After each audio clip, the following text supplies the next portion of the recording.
ఆ పిటిషన్లో రాష్ట్ర ప్రభుత్వం పోయి ఇంప్లీడ్ అయింది అధ్యక్ష. ఇది ఎక్కడ చూద్దాం అధ్యక్ష? తెలంగాణ హక్కుల కోసం శాశ్వతంగా మనకు అన్యాయం జరిగే నిర్ణయాలు ఆంధ్రప్రదేశ్ తీసుకుంటే ప్రభుత్వం కొట్లాడాల్సింది పోయి ఉద్దండులైన న్యాయ కోవిదులను పెట్టి అడ్డుకోవాల్సింది పోయి వదిలేస్తే ఒక సామాన్యమైన పాలమూరు రైతు నేషనల్ గ్రీన్ ట్రిబ్యునల్లో కేసు వేసి స్టే తీసుకొస్తే పర్యావరణ అనుమతులు ఇవ్వని అప్పుడు పోయి వీళ్ళు విధి లేని పరిస్థితిలో ఇంప్లీడ్ అయినారు అధ్యక్ష. అధ్యక్ష, నేను ఒక మాట గుర్తు చేయదలుచుకున్నాను అధ్యక్ష. చాలా మాట్లాడినారు, ఉండుంటే బాగుండేది, నేను అడుగుండేవాడిని. రోజా గారి ఇంటికి వెళ్ళి రొయ్యల పులుసు తిన్నది ఎవరు అధ్యక్ష? నేనా ఉత్తమ్కుమారెడ్డి గారు అధ్యక్ష? రోజా గారు ఒక్కసారి రొయ్యల పులుసు పెడితేనే తిని రాయలసీమను రతనాలసీమ చేసి వస్తాను చెప్పొచ్చిన మహానుభావుడు ఆయన. నిన్ను పుట్టినప్పటి నుంచి 71 సంవత్సరం వరకు పెంచి పోషించి నీకు బుక్కడి బువ్వ పెట్టి గుండెల్లో పెట్టి ఆదరించి భుజాల మీద మోసి తెలంగాణ రాష్ట్రానికి ముఖ్యమంత్రిని చేసి 2009లో కరీంనగర్ జిల్లా నుంచి వలస వచ్చి మహబూబ్నగర్కు బతకడానికి వచ్చి ఒక్క ఓటేయని మహాప్రభు అంటే నిన్ను ఎంపీగా గెలిపించి మా గుండెల్లో పెట్టుకొని చూసుకొని మేము పల్లకీలో మోసి పార్లమెంటుకు పంపిస్తే మా గుండెల మీద తంతవా? ఇది నీ నీతి, నీ జాతి. నువ్వు వచ్చి ఇక్కడ వచ్చి మమ్మల్ని తప్పుపడతావా?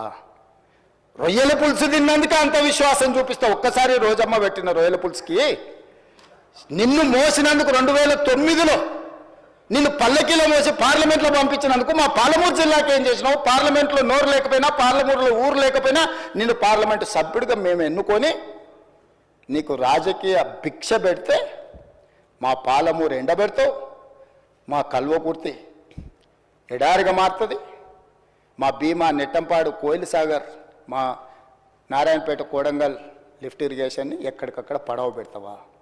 ఇదా నీ నీతి, నీ జాతి అని నేను వారిని అడగదలుచుకున్నా అధ్యక్ష.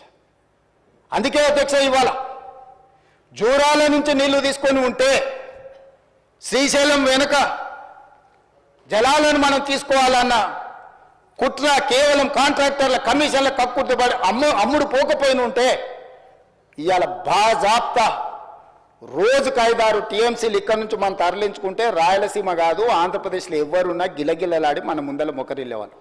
ఇవాళ ఆయన వచ్చి నిస్సిగ్గుగా శ్రీశైలం లెఫ్ట్ బ్యాంక్ రావట్లేదు, రైట్ బ్యాంక్లో నీళ్లు పోతూనే ఆంధ్రప్రదేశ్ తీసుకెళ్తుందని.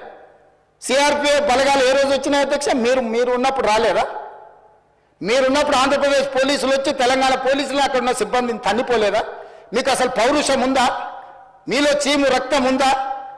ఆంధ్రప్రదేశ్ నుంచి పోలీస్ సిబ్బంది వచ్చి తెలంగాణ సిబ్బందిని తన్నిపోతే కూడా సిగ్గు లేకుండా ఫామ్ హౌస్లో పండుకున్న మీరు ముఖ్యమంత్రి, మీరు ప్రభుత్వం ఉన్నప్పుడు సిఆర్పిఎఫ్ బలగాలు తిష్ట వేస్తే నాగార్జున సాగర్ ప్రాజెక్టు మీద మన్ను తిన్న పాముల్లాక ఉన్న మీరు ఈరోజు మమ్మల్ని తప్పుపట్టి మీరు చేసిన పాపాలు అన్నిటిని మా నెత్తి మీద నెట్టేసి నోరు ఉంది కదా అని వాగి మమ్మల్ని తప్పుపట్టాలనుకుంటున్నారా?